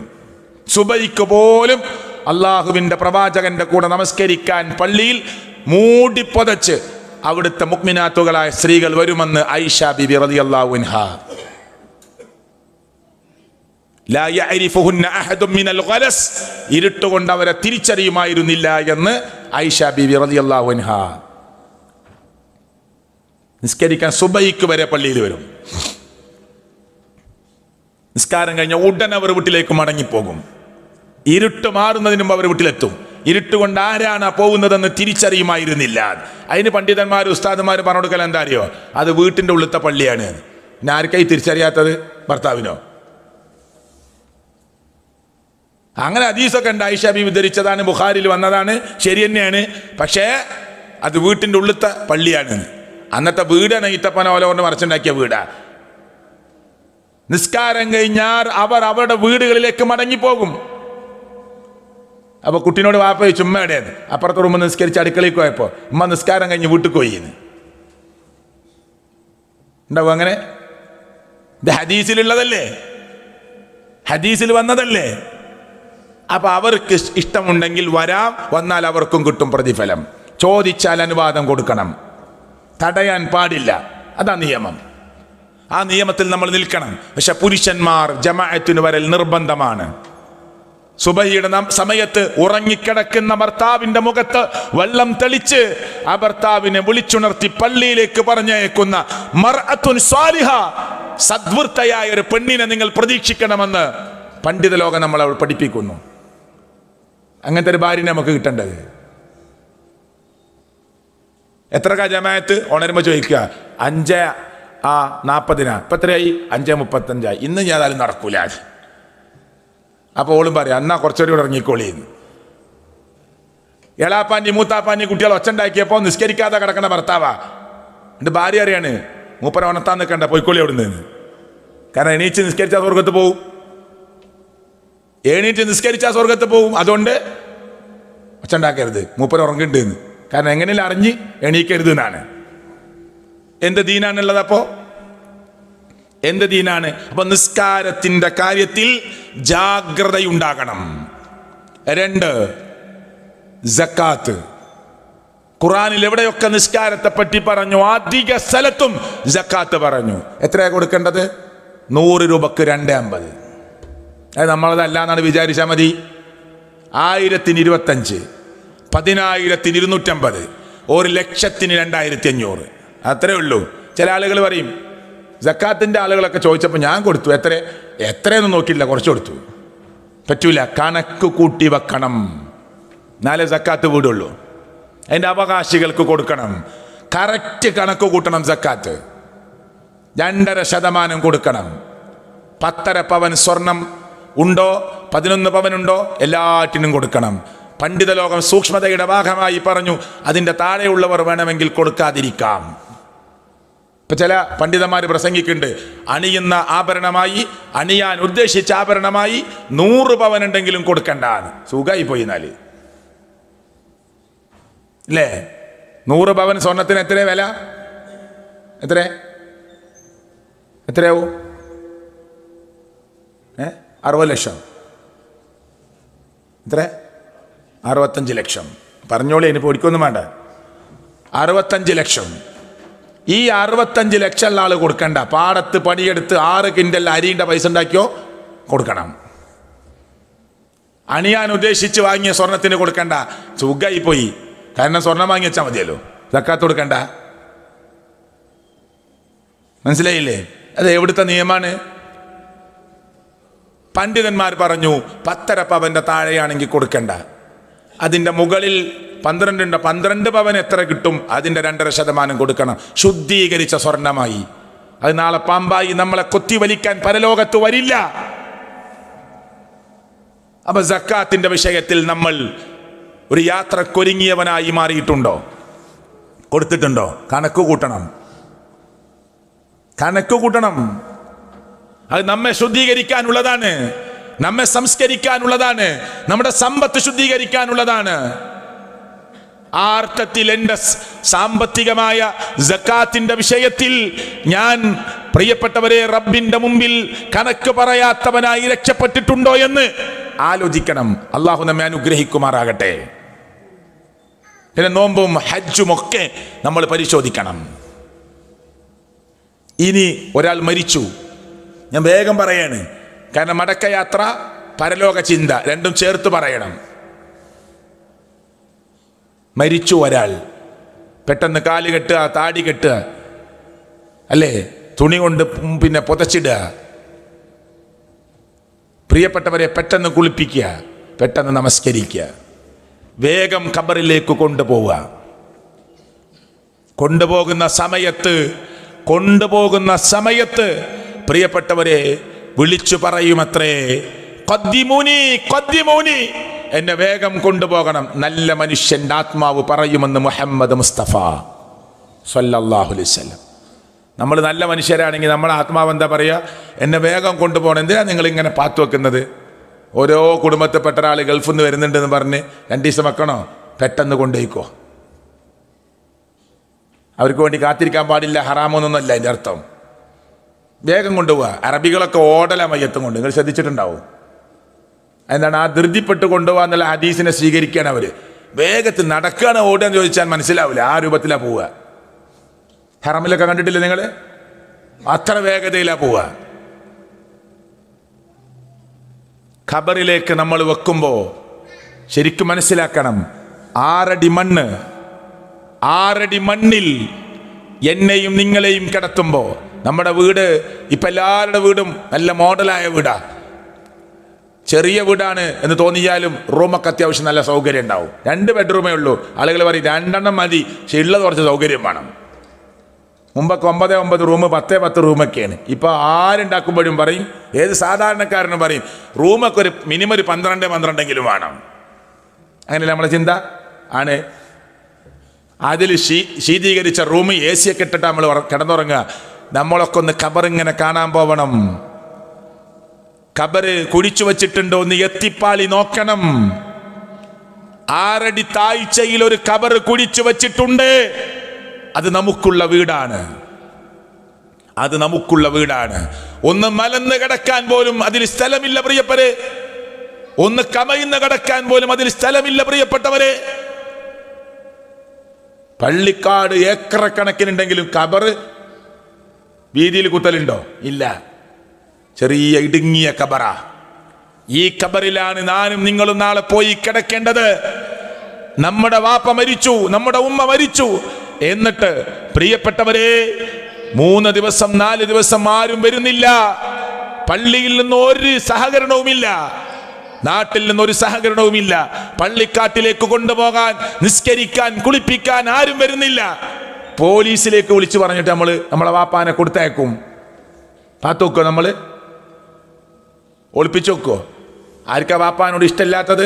ആർക്കാ ഉമ്മാനോട് ഇഷ്ടമില്ലാത്തത്? എന്നിട്ട് മരിച്ചിട്ട് ആരും വരുന്നില്ല. നമ്മൾ പോലീസ് സ്റ്റേഷനിലേക്ക് വിളിച്ചിട്ട് പറയും, പള്ളി സഹകരിക്കണില്ല, എൻ്റെ വാപ്പ മരിച്ചിട്ടുണ്ട്, ഖബറടക്കാനുള്ള സൗകര്യം ചെയ്തു തരണം എന്ന് പറയില്ലേ? ഈ വീട്ടുകാർ നമ്മളെ കൊണ്ടുപോകാനുള്ളത്. ആ വാപ്പ പോകുമ്പോഴാണ് ഖദ്ദിമൂനി ഖദ്ദിമൂനി, എന്നെ വേഗത്തിൽ കൊണ്ടുപോകണം. നല്ല മനുഷ്യനല്ലെങ്കിൽ വിളിച്ചു പറയും അഖിറുനി അഖിറുനി, പെട്ടെന്ന് കൊണ്ടുപോകല്ലേ, ഒന്ന് സാവകാശമാക്ക്. ഖബറിലേക്ക് വച്ചു. 3 പിടി മണ്ണ് വാരിയിട്ടു. ഒന്നും ചെല്ലല്ല അവിടെ കേട്ടോ, അവിടെ ഒന്നും ചെല്ലല്ല. 3 പിടി മണ്ണ് വാരിയിട്ടാൽ മതി. 3 പിടി മണ്ണ് വാരിയിട്ടു. എന്നിട്ട് ബാക്കി മണ്ണ് ഖബറിന്റെ മേലെയാക്കി. 1 ചാൺ ഉയരത്തിൽ മുഹമ്മദ് മുസ്തഫ സ്വല്ലല്ലാഹു അലൈഹി വസല്ലമയുടെ ഖബർ, റുഫിഅ ഖബറുഹു, മുത്തുനബിയുടെ ഖബർ ഉയർത്തപ്പെട്ടിട്ടുണ്ട്. മിനൽ അർളി, ഭൂമിയിൽ നിന്ന്, നഹ്വം മിൻ ശിബ്ർ, 1 ചാണോളം. കണ്ട സഹാബികൾ എഴുതി വെച്ചതാ.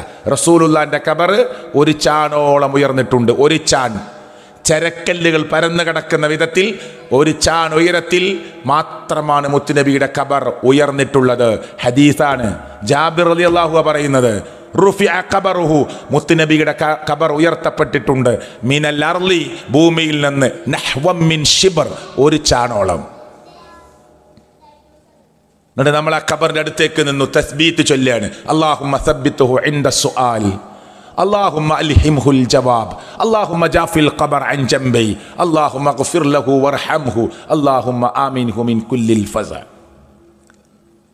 പടച്ചോനെ, വാപ്പാക്ക് പുറത്തു കൊടുക്കണേ, അല്ലാ കാരുണ്യം കാണിക്കണേ പടച്ചോനെ എൻ്റെ ഉമ്മാനോട്. ഖബർ വിശാലമാക്കി കൊടുക്കണേ അള്ളാന്റെ ഉപ്പാക്ക്. പടച്ചോനെ, ഈ കിടക്കുന്ന മയ്യത്തിന് റബ്ബേ നീ ഖബറിൽ ചോദ്യമുണ്ടാകുന്ന സമയത്ത് സ്ഥൈര്യവും ഉറപ്പും കൊടുക്കണേ അല്ലാ. ഇങ്ങനെ ചോദിക്കുകയാണ് അള്ളാനോട്. കുറെ സമയം ചോദിച്ച് നമ്മൾ തിരിച്ചു പോരുമ്പോൾ നമ്മുടെ കാലടി ശബ്ദം ഖബറിലേക്ക് കേൾക്കുമാറ്, നമ്മുടെ കാലടി ശബ്ദം ഖബറിലേക്ക് കേൾക്കുമാറ്. അപ്പോഴേക്കും അവിടെ 2 മലക്കുകൾ എത്തി മയ്യത്തിനെ എഴുന്നേൽപ്പിച്ചിരുത്തും. തുആദു റൂഹുഹു, റൂഹ് മടക്കി കൊടുക്കും. ചോദ്യം തുടങ്ങി. മർ റബ്ബുക്, ആരാ നിന്റെ റബ്ബ്? ഈ നാട്ടിലെ ഒരു ഹിന്ദുവിനോട് ചോദിച്ചു നോക്കി ആരാ റബ്ബ്, നോൻ പറയും അള്ളാഹ്. ക്രിസ്ത്യാനിയോട് ചോദിച്ചാലും പറയും. നിരീശ്വരവാദിയോട് ചോദിച്ചു നോക്ക്, ഉത്തരം പറയാൻ അവനും അറിയും. പക്ഷെ ഖബറിൽ കിടക്കുന്ന ഒരാൾക്ക്, മുഅ്മിനായ ഒരാൾക്ക് മാത്രമേ ഉത്തരം പറയാൻ കിട്ടൂ. മർ റബ്ബുക്, ആരാ നിന്റെ റബ്ബ്? മാ ദീനുക്, എന്താ നിന്റെ ദീന്? ആരാ നിന്റെ ഇമാമ്? ഹദീസിൽ കാണാം മർ റബ്ബുക് എന്ന് ചോദിക്കുമ്പോൾ നല്ല മനുഷ്യനല്ലെങ്കിൽ ആ ഉത്തരം പറയാൻ കിട്ടാതെ എങ്ങനെ കളിക്കും. അപ്പോ 2 ചെവികൾക്കിടയിൽ അതിശക്തമായ ഒരു അടിയടിക്കും. ആ അടിയോടുകൂടി അവൻ മണ്ണിലേക്ക് ചേരും, വീണ്ടും എഴുന്നേൽപ്പിച്ചിരുത്തും. 2 ചെവികൾക്കിടയിൽ അടിക്കും. വിശ്വാസല്ലേ? അള്ളാന്റെ റസൂല് പറഞ്ഞ ഹദീസാ സ്വല്ലല്ലാഹു അലൈഹി വസല്ലം. സത്യമാണെന്ന് ഹദീസ് കൊണ്ട് ബോധ്യപ്പെട്ടാൽ പിന്നെ വസ്വാസ് പാടില്ല. അതാ വിശ്വാസിയുടെ സ്വഭാവം. കേട്ടു, വിശ്വസിച്ചു. അള്ളാന്റെ റസൂല പറഞ്ഞതെന്ന് ഉറപ്പായാൽ, സ്വഹിയാണെന്ന് ഉറപ്പായാൽ, ഹദീസിൽ വന്നതാട്ടോ. ലാ അദിരി, എനിക്കറിയില്ല. ഖബറിൽ നിന്ന് ശബ്ദമുയരും. ലാ അദിരി, എനിക്കറിയില്ല, എനിക്കറിയില്ല. വീണ്ടും കിട്ടുവണ്ടി. ഈ ശബ്ദം 2 കൂട്ടർ കേൾക്കുകയില്ല. നബി സല്ലല്ലാഹു അലൈഹി വസല്ലം പറഞ്ഞതാ. ഇല്ല സഖലൈനി, 2 ടീമിന് കേൾക്കാൻ പറ്റൂല. അതാരാ? ആരാ? ഒന്ന് മനുഷ്യൻ, ഒന്ന് ജിന്ന്. അവർക്ക് കേൾക്കാൻ പറ്റൂല. മനുഷ്യനെങ്ങാനും കേട്ടിരുന്നുവെങ്കിൽ ബോധം കെട്ട് വീഴുമായിരുന്നു എന്ന് മുഹമ്മദ് മുസ്തഫ സല്ലല്ലാഹു അലൈഹി വസല്ലം. അപ്പൊ ഖബറിൽ ഇത് നടക്കുന്നുണ്ട്. അതുകൊണ്ടാണ് അള്ളാഹുവേ ഖബർ ശിക്ഷയിൽ നിന്ന് ഞങ്ങളെ നീ കാത്തു രക്ഷിക്കണേ എന്ന് പറയുന്നത്. അല്ലാഹുമ്മ ഇന്നി അഊദു ബിക മിൻ അദാബിൽ ഖബർ, പടച്ചോനെ ഖബർ ശിക്ഷയിൽ നിന്ന് കാത്തു രക്ഷിക്കണേ അല്ലാഹ്. ഈ ഖബറിൽ നമ്മൾ കിടക്കണം. സ്വർഗത്തിലേക്കുള്ള ആളാണെങ്കിൽ സ്വർഗത്തിൽ നിന്നൊരു കവാടം അങ്ങോട്ട് തുറക്കും. നരകത്തിലേക്കുള്ള ആളാണെങ്കിൽ നരകത്തിൽ നിന്നൊരു കവാടം അങ്ങോട്ട് തുറക്കും. എന്നിട്ട് പറയും ഹാദാ മഖഅദുക്, ഇത് നിനക്കുള്ള സ്ഥലമാണ് എന്ന് കാണിച്ചു കൊടുക്കും. കണ്ടോ? ഇതൊക്കെ അള്ളാഹുവിന്റെ പ്രവാചകൻ മുഹമ്മദ് മുസ്തഫ സല്ലല്ലാഹു അലൈഹി വസല്ലം മുൻകൂട്ടി നമ്മളോട് പറഞ്ഞു തന്നതാ. ഈ വീട് നമുക്കൊക്കെ ഉറപ്പാണ്. ഫ്ലൈറ്റ് അപകടം, ബോഡി കിട്ടിയിട്ടില്ല, കരിഞ്ഞു പോയി, എന്നാലും ബർസഖ് ഉണ്ട്. ട്രെയിൻ അപകടം, ബോഡി കിട്ടിയിട്ടില്ല, ആ വലിയൊരു കൊക്കയിലേക്ക് അല്ലെങ്കിൽ വലിയ നദിയിലേക്ക് മറിഞ്ഞു വീണു, ശരി, ബോഡി കിട്ടിയിട്ടില്ല, എന്നാലും ബർസഖ് ഉണ്ട്. അതാണ് ഈ ബർസഖ് എന്ന് പറഞ്ഞാൽ മരണം മുതൽ ഉയർത്തെഴുന്നേൽപ്പ് നാൾ വരെയുള്ള സമയത്തിനാണ് അള്ളാഹു ഖുർആനിൽ ബർസഖ് എന്ന് പ്രയോഗിച്ചിട്ടുള്ളത്. ഇലാ യൗമി യുബ്അസൂൻ, ഉയർത്തെഴുന്നേൽപ്പ് നാൾ വരെയുള്ള സമയം. എല്ലാവർക്കും ഈ ബർസഖ് ഉണ്ട്. ഇതനുഭവിച്ച് പോകണം നമ്മളൊക്കെ മുന്നോട്ട്. ഖബറിൽ നിന്ന് ആദ്യം എഴുന്നേൽക്കാര, ഞാൻ വേഗത്തിൽ പറയാം, ഖബറൊക്കെ മണിക്കൂറുകൾ വിശദീകരിക്കേണ്ടതാ. ഖബറിൽ നിന്ന് ആദ്യം എഴുന്നേൽക്കാര മുഹമ്മദ് മുസ്തഫ സല്ലല്ലാഹു അലൈഹി വസല്ലം. എന്നിട്ട് അള്ളാന്റെ കോടതിയിൽ നമ്മളെല്ലാവരും ദീനിനെ ഇഷ്ടപ്പെട്ടവരും ദീനിനെ കളിയാക്കിയവരും ദീനീ പ്രവർത്തനത്തെ ഇഷ്ടപ്പെട്ടവരും ദീനീ പ്രവർത്തനത്തെ പരിഹസിച്ചവരും ദൈവമില്ലെന്ന് പറഞ്ഞവരും ദൈവത്തെ ഏറെ ഇഷ്ടപ്പെട്ട അള്ളാഹുവിനെ ഏറെ ഇഷ്ടപ്പെട്ട് ജീവിതം സമർപ്പിച്ചവരും കട്ടവരും ചതിച്ചവരും വഞ്ചിച്ചവരും കൊള്ളയടിച്ചവരും എല്ലാ മനുഷ്യരും അള്ളാന്റെ കോടതിയിൽ ഇങ്ങനെ നിരന്ന് നിൽക്കുകയാണ്, ഒരു നൂല് പോലും ശരീരത്തിൽ അണിയാതെ. ആയിഷ ബീവി ചോദിച്ചു നബിയോട്, നബിയേ, ആളുകൾ പരസ്പരം ഔറത്തിലേക്ക് നോക്കൂലേ? നബി സല്ലല്ലാഹു അലൈഹി വസല്ലം പറഞ്ഞു, നിനക്കെന്തു മനസ്സിലായി ആയിഷ? അള്ളാന്റെ കോടതിയെക്കുറിച്ച് അന്നത്തെ ദിവസം അശദ്ധാണ്, അതികഠിനമാണ്. ഒരാൾക്കും ഒരാളെക്കുറിച്ച് നോക്കാനോ ചിന്തിക്കാനോ സമയമില്ല. എല്ലാവരും നഫ്സി നഫ്സി നഫ്സി നഫ്സി, എനിക്കെൻ്റെ കാര്യമെന്ന് വിളിച്ചു പറയുന്ന സമയമാണ്. ഒരു മനുഷ്യനും ഒരൊറ്റ നൂല് പോലും അണിയാതെ, ചേലാക്രമം നടത്താത്തവരായി, ചെരുപ്പണിയാത്തവരായി കേട്ടോ, പൂർണ്ണ ശുദ്ധ പ്രകൃതിയിൽ വന്ന് നിൽക്കും. ആരും ആരി നോക്കൂല, എല്ലാവർക്കും സ്വന്തം കാര്യം. ചില ആളുകൾ നെരിയാണി വരെ വിയർപ്പിൽ, ചില ആളുകൾ മുട്ടുകാല് വരെ വിയർപ്പിൽ, ചില ആളുകൾ അരവരെ വിയർപ്പിൽ, നെഞ്ചുവരെ വിയർപ്പിൽ, കഴുത്തുവരെ വിയർപ്പിൽ. ചില ആളുകളുടെ ബാലൻസ് തെറ്റും. നബി സല്ലല്ലാഹു അലൈഹി വസല്ലമ അള്ളാഹുവിൻ്റെ മുമ്പിലേക്ക് നീങ്ങും. ആളുകൾ കൂട്ടം കൂട്ടമായി പ്രവാചകന്മാരോട് പറയും, ചെന്നിട്ട് ഒന്ന് അള്ളാഹുവിനോട് വിചാരണ തുടങ്ങാൻ പറയണം. ഈ കടുത്ത ഈ കോടതിയിൽ നിൽക്കാൻ കഴിയുന്നില്ല, അതുകൊണ്ട് വിചാരണ തുടങ്ങണം. സ്വർഗമാണെങ്കിൽ സ്വർഗം, നരകമാണെങ്കിൽ നരകം. ഇതന്നെ സഹിക്കാൻ പറ്റണില്ല, പറഞ്ഞു പോവുകയാണ്. നബിമാർ ഓരോരുത്തരും ഓരോന്ന് പറഞ്ഞ് ഒഴിഞ്ഞു മാറും. മുസാ നബി പറയും, ഞാൻ ഒരാളെ കൊന്നിട്ടുണ്ട്, അതിൻ്റെ വെപ്രാളത്തിലും പേടിയിലാണ് ഞാൻ, അതുകൊണ്ട് എനിക്ക് കഴിയില്ല. അങ്ങനെ ഓരോരുത്തർ ഓരോന്ന് പറയും. അവസാനം മുഹമ്മദ് നബി സല്ലല്ലാഹു അലൈഹി വസല്ലം അള്ളാൻ്റെ മുമ്പിൽ സുജൂദിൽ വീഴും. അള്ളാ പറയും, യാ മുഹമ്മദ്, ഓ മുഹമ്മദേ സല്ലല്ലാഹു അലൈഹി വസല്ലം, ഇർഫ റഅസക്, തല ഉയർത്ത്, ചോദിക്ക്. അപ്പോഴാണ് കുബ്രയായ ഷഫാഅത്ത് നടത്തുക. ആര്? മുഹമ്മദ് റസൂൽ സല്ലല്ലാഹു അലൈഹി വസല്ലം. ഏറ്റവും വലിയ ശുപാർശ അതാ പരലോകത്ത് നടക്കുന്ന ഏറ്റവും വലിയ ശുപാർശ, മൊത്തം മനുഷ്യർക്ക് വേണ്ടിയുള്ള ശുപാർശ. എന്താ? വിചാരണ തുടങ്ങാൻ. ഇത് അള്ളാഹ്ക്ക് തുടങ്ങിക്കൂടെ? അള്ളാഹ് മുഹമ്മദ് നബിയെ അംഗീകരിക്കുകയാണ് ജനകോടികളുടെ മുമ്പിൽ വെച്ച്. ഇപ്പോഴേ പറഞ്ഞു വെച്ചതാണ്, അങ്ങനെ നടക്കുന്നു, അല്ലാതെ അപ്പം പെട്ടെന്ന് പറയണതല്ല. ജനകോടികൾ, നിഷേധിച്ച ക്രൈസ്തവർ, ലോകത്തിലെ മെജോറിറ്റിയുള്ള ഇന്ന് ഭൂരിപക്ഷമുള്ള ക്രിസ്ത്യാനികൾ, യേശു ക്രിസ്തുവരെ വിശ്വസിച്ചു പോന്നവർ, അബ്രഹാം പ്രവാചകനെ വിശ്വസിച്ചവർ, സോളമൻ പ്രവാചകനെ വിശ്വസിച്ചവർ, ദാവീദ് പ്രവാചകനെ വിശ്വസിച്ചവർ, മുഹമ്മദ് നബിയെ തള്ളിപ്പറഞ്ഞവർ, ജനകോടികളുടെ മുമ്പിൽ വെച്ച് അല്ലാഹ് മുത്ത് റസൂൽ സല്ലല്ലാഹു അലൈഹി വസല്ലമക്ക് ഒരു പ്രത്യേക പരിഗണന നൽകുന്നു. ഓരോരുത്തരുടെയും ഗ്രന്ഥങ്ങൾ കയ്യിൽ കൊടുക്കാൻ തുടങ്ങുക. ചില ആളുകൾ ഇങ്ങനെ വാങ്ങുക, ബാക്കിലൂടെ, ഇടത്തെ കൈ. ചില ആളുകൾ ചിരിച്ച് സന്തോഷിച്ച് മുന്നിലൂടെ വാങ്ങും. ഗ്രന്ഥം മറിച്ചു നോക്കുമ്പോൾ ചെറിയ കളവ് പോലും അള്ളാഹ് പുറത്തു തരാത്ത എല്ലാം അതിൽ രേഖപ്പെട്ട് കിടക്കുന്നു. ചെറിയ തെറ്റുകളൊക്കെ ചെയ്തിട്ടുണ്ടെങ്കിൽ നന്മ വർദ്ധിപ്പിച്ചാൽ അള്ളാഹു അത് ഡിലീറ്റ് ചെയ്യും. എന്നാൽ നന്മയില്ലാതെ തെറ്റുകളുടെ കൂമ്പാരം ചെയ്തവർ എല്ലാം അതിൽ രേഖപ്പെട്ട് കിടക്കും. അല്ലേ? വയംനഉനൽ മാഊൻ, എന്താ അതിൻ്റെ അർത്ഥം?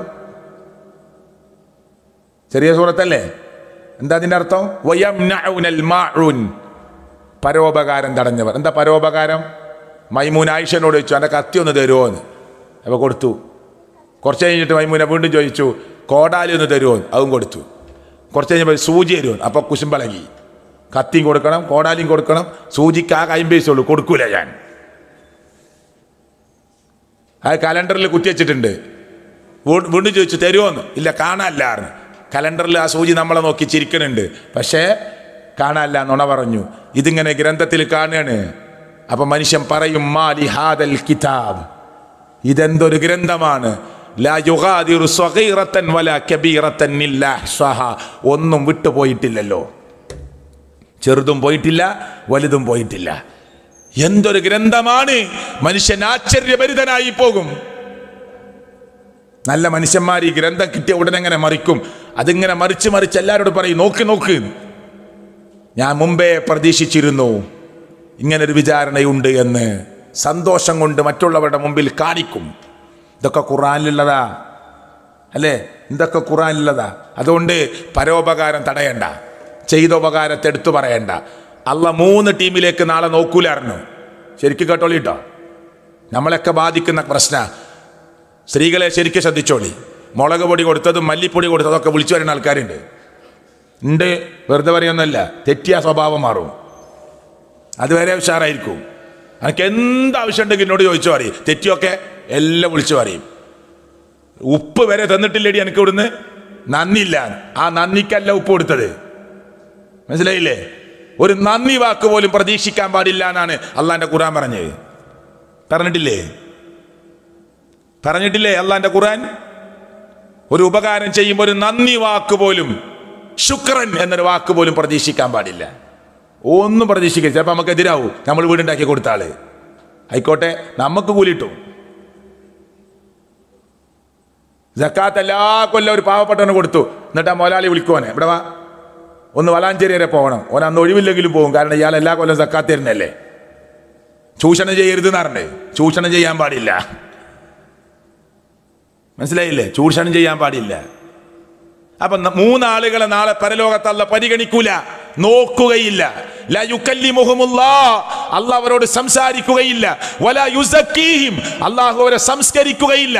വലാ യൻളുറു ഇലൈഹിം, അല്ലാഹു അവരിലേക്ക് നോക്കുകയില്ല. ഒന്ന് അൽ മന്നാൻ, ചെയ്ത ഉപകാരം എടുത്തു പറയുന്നവൻ. ശരിക്ക് കേട്ടോളിട്ടോ, ഞാൻ അവസാനിപ്പിക്കുക. അൽ മന്നാൻ, ചെയ്ത ഉപകാരം എടുത്തു പറയുന്ന ആള്. അത് നിങ്ങൾ ഉപ്പ് കൊടുത്തതാകട്ടെ, മുളക് കൊടുത്തതാകട്ടെ, പർദ്ദ വാങ്ങി കൊടുത്തതാകട്ടെ, ഡ്രസ്സ് വാങ്ങി കൊടുത്തതാകട്ടെ, വീടിന് സഹായിച്ചതാകട്ടെ, എന്ത് നന്മ നിങ്ങൾ ചെയ്തോ എടുത്തു പറഞ്ഞാൽ അൽ മന്നാൻ, അല്ലാഹ് പരിഗണിക്കാത്ത ടീമ. ഒരാൾ മരിച്ചു, അവിടെ മയ്യത്തിൻ്റെ തുണി വേണം, വേഗം വാങ്ങിക്കൊടുത്തോളി. മയ്യത്തിൻ്റെ സ്വത്തുനിന്നാണ് വാങ്ങേണ്ടത്, ഇല്ലെങ്കിൽ നമുക്ക് വാങ്ങിക്കൊടുക്കാം. അതൊരാൾ വാങ്ങിക്കൊടുത്തിട്ട് എല്ലാവരും കാണാൻ വേണ്ടിയിട്ട്, ഞാൻ മയ്യത്തിൻ്റെ തുണി വാങ്ങി, എവിടെ വെക്കണ്ടേ? എവിടെയും വെച്ചാൽ മതി, ഇത് കാണാൻ വേണ്ടിയിട്ടാ. അപ്പോൾ നാലാൾക്കാർ കേട്ടിട്ടില്ല. അപ്പോൾ ഓലോട് വീട്ടുകാരാ, ഞാൻ മയ്യത്തിൻ്റെ തുണിയോട് നീ എവിടെ വെക്കണ്ടാവോ? എവിടെയെങ്കിലും വെച്ചങ്ങായി. എവിടെ വെച്ചാൽ ഇപ്പം എന്താ ഇത് വമ്പ് പറയാനാണ്. ഞാനാ വാങ്ങിയത് അറിഞ്ഞിട്ടില്ല, അപ്പോൾ അത് അറിയിക്കാൻ വേണ്ടിയിട്ടുള്ള പരിപാടിയാണ്. ഒരു നന്മ ചെയ്താൽ അത് അറിയിക്കാൻ വേണ്ടിയിട്ടുള്ള പരിശ്രമം. ചെറിയൊരു കിറ്റ് കൊടുക്കും, എന്നിട്ട് ഫേസ്ബുക്കിൽ 4 പേജിൻ്റെ പരസ്യ. എന്താ മനുഷ്യന്മാരെ ഇന്നത്തെ അവസ്ഥ? അള്ളാഹു നമ്മെ കാത്തിരക്ഷിക്കുമാറാകട്ടെ. ചെയ്ത കാര്യങ്ങൾ എടുത്തു പറയുക. സ്ത്രീകളെ പ്രത്യേകം ശ്രദ്ധിച്ചോളി, അപകടമാണ്. 2 അൽ മുസ്ബിൽ, നിര്യാണിക്ക് താഴെ വസ്ത്രമിട്ടവൻ. ഞങ്ങളൊരു പള്ളിയിൽ അസംസ്കരിക്കാൻ കയറി. ഇമാമ് നിൽക്കുന്ന ആള് തുണി നിലത്ത് മുസല്ലയിൽ തട്ടുന്നുണ്ട്. കുറച്ചൊന്നല്ല, ശരിക്കും പാവട നിലത്തിട്ടൂലേ അതുപോലെ. അപ്പം അദ്ദേഹത്തോട് പറഞ്ഞു, തുണി ഒന്ന് കയറ്റി പിടിക്കുക, ഞാൻ ഇവിടുത്തെ പ്രസിഡന്റാണ്. മൂപ്പര മറുപടി,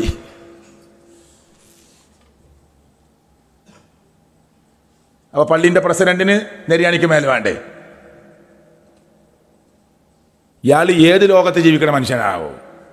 ഇയാളെ മറുപടിയാണ്. ചില ആളുകൾ പറയും, അത് കരുതി കൂട്ടിയായതൊന്നല്ല, പോയതാണ്. എങ്ങനെയാണ് പോണത്? ഇപ്പം ശ്രദ്ധിച്ചാൽ മതി. പാൻറ്റൊക്കെ 20 വയസ്സ് വരെ ഒരു മനുഷ്യൻ നീളം വെക്കുള്ളൂ. പിന്നെ തടിയിൽ ചെറിയ ചെറിയ വ്യത്യാസങ്ങൾ ഉണ്ടാവും, തടി കൂടും കുറയും. പിന്നെ ഹൈറ്റൊന്നും വെക്കൂല. ഇപ്പം പിന്നെ 25 വയസ്സുള്ള പാൻറ്റ് അടിച്ചപ്പോൾ 4 മടക്കെന്തിനാ? പെട്ടെന്ന് വലുതായാൽ താഴ്ത്തിടാനാ ആണോ? പെട്ടെന്ന് വലുതായാൽ താഴ്ത്തിടാനാണോ? എന്തിനാ ഈ മടക്കി വെച്ചേ? പള്ളി കയറുമ്പോൾ 4 മടക്ക്, പുറത്ത് കറങ്ങിയ മടക്കയച്ചു. ഉത്തരം നിങ്ങൾ പറയും മനസ്സുകൊണ്ട്. പരലോകത്തല്ല പരിഗണിക്കൂല എന്നാ പറഞ്ഞേ. നിങ്ങൾ എന്ത് ന്യായം പറഞ്ഞിട്ടും കാര്യമില്ല, എന്ത് ദുർന്യായം പറഞ്ഞിട്ടും കാര്യമില്ല. അല്ല പറഞ്ഞതാണ്, പുരുഷന്മാർ നെരിയാണിക്ക് മേലെ, കുറേ മേലെ ഉയർത്തണമെന്നൊന്നുമില്ല, മാക്സിമം നെരിയാണി വരെ, അതിൻ്റെ താഴെ പോകാൻ പാടില്ല. പാടില്ല എന്ന് പറഞ്ഞാൽ പാടില്ല. അത് അല്ല വെച്ച നിയമമാണ്, നമ്മളാരും വെച്ച നിയമല്ല. ഈ പള്ളി കമ്മിറ്റി എടുത്ത തീരുമാനമല്ല അത്, ഈ മഹലിന്റെ തീരുമാനമല്ല അത്, അള്ളാന്റെ തീരുമാനമാണ്. ആ തീരുമാനം അംഗീകരിക്കണം ഒരു മുസ്ലിം. നെരിയാണിക്കതായ വസ്ത്രം പോകാൻ പാടില്ല.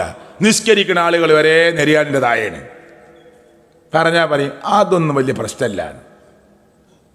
ആരാ തീരുമാനിച്ച? മൂപ്പരാണ് തീരുമാനിക്കുകയാണ് പ്രശ്നമില്ലാന്ന്. അള്ള പ്രശ്നമുണ്ട് പറഞ്ഞാ, റസൂല് പ്രശ്നമുണ്ട് എന്ന് പറഞ്ഞാ, പരലോകത്ത് നോക്കൂല എന്ന് പറഞ്ഞതാ. നമ്മൾ പ്രശ്നമില്ല അറിയാം. ഇപ്പൊ പെൺകുട്ടികളൊക്കെ നെരിയാണിക്ക് മേലെ പാൻറ്. എന്തൊരു അത്ഭുതം അത്! ശ്രദ്ധിച്ചിട്ടില്ല നിങ്ങൾ? എന്നിട്ട് ഒരു ചരടും കാലുമേല്. ഒരു സിനിമാ നടി കുറച്ച് പാൻറ് ഉയർത്തിയെടുത്തു. നെരിയാണിക്ക് തൊട്ട് മേലെന്നല്ല, നേരെ മുട്ടിൻ്റെയും നെരിയാണിൻ്റെ ഇടയിൽ നല്ല ചെറിയ പാൻറ്. എന്നിട്ട് ടോപ്പ് അതിൻ്റെ മേലെ ഇങ്ങനെ പൊന്തി നിൽക്കും, കാല് കുറച്ച് കാണണം, കാലിലൊരു ചരടും. എന്നിട്ട് ഇങ്ങനെ നെളിഞ്ഞ് നടക്കുക, ഹീലുള്ള ചെരുപ്പ് ഇട്ടിട്ട്, ഒരു വടി പോലത്തെ ഹീല്, ഇങ്ങനെ നെളിഞ്ഞ് നെളിഞ്ഞ്. കാസിയാത്തുൻ ആരിയാത്തുൻ മുമൈലാത്തുൻ മായിലാത്തുൻ, ചാഞ്ഞും ചെരിഞ്ഞും നടക്കും ചില സ്ത്രീകൾ. വസ്ത്രമണിഞ്ഞിട്ടും അണിയാത്തവരെ പോലെ ചില സ്ത്രീകൾ വരും. ഞാനല്ല പറയുന്നത്, ഷിയാബടക്കര പറഞ്ഞതല്ല, മുഹമ്മദ് മുസ്തഫ സല്ലല്ലാഹു അലൈഹി വസല്ലം. വസ്ത്രമണിഞ്ഞിട്ടും അണിയാത്തവരെ പോലെ ഡ്രസ്സ് ഇട്ടിട്ടുണ്ട്, എന്നാ വടി ചുറ്റി പിടിച്ച പോലെ, വടിയിൽ ചുറ്റിയ പോലെ, ടൈറ്റുള്ള വസ്ത്രം ഇട്ടിട്ട് ഇടാത്ത പോലെ, നടത്തത്തിൽ ഇങ്ങനെ ചെരിവും ചായ്വും. പടച്ചോൻ ജന്മനാ ഒരു ഹാൻഡിക്യാപ്ഡായ അങ്ങനെ ജനിപ്പിച്ചൊന്നുമല്ല, പിന്നെ ആക്കാണ് ചെരുപ്പൊക്കെ ഇട്ടിട്ട്. ഒരു 6 മാസം കഴിയുമ്പോൾ ഊരവേദന ഉണ്ടാവും. അത് പറഞ്ഞു കൊടുത്ത് നോക്കി നിങ്ങൾ. എന്നാൽ 6 മാസം നെളിഞ്ഞടക്കാലോ, പിന്നെയല്ലേ ഊരവേദന, അപ്പ കടക്ക. ഈ തോന്നിയാസൊക്കെയാണ് മുസ്ലിം ഉമ്മത്ത് ചെയ്തു കൂട്ടുന്നത്. ഇതൊന്നും തമാശയായിട്ട് ആരും കരുതണ്ട.